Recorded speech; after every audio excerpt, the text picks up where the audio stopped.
ఇక్కడ చూపిస్తున్న ఒక్కొక్క బాక్స్ 4000 అంటండి. ఎన్ని బాక్సులు ఉన్నాయి?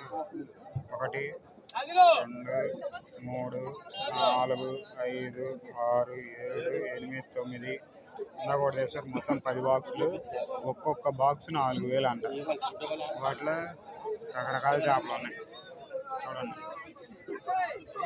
ఒక బాక్స్ 4000. వాళ్ళు బయటికి వెళ్ళి మామూలుగా అమ్మేసుకోవచ్చు. ఇది హోల్సేల్. 4 బాక్సులు 10 అనుకుంటే 40,000. 40,000 ఈ బాక్సులన్నీ కలిపి.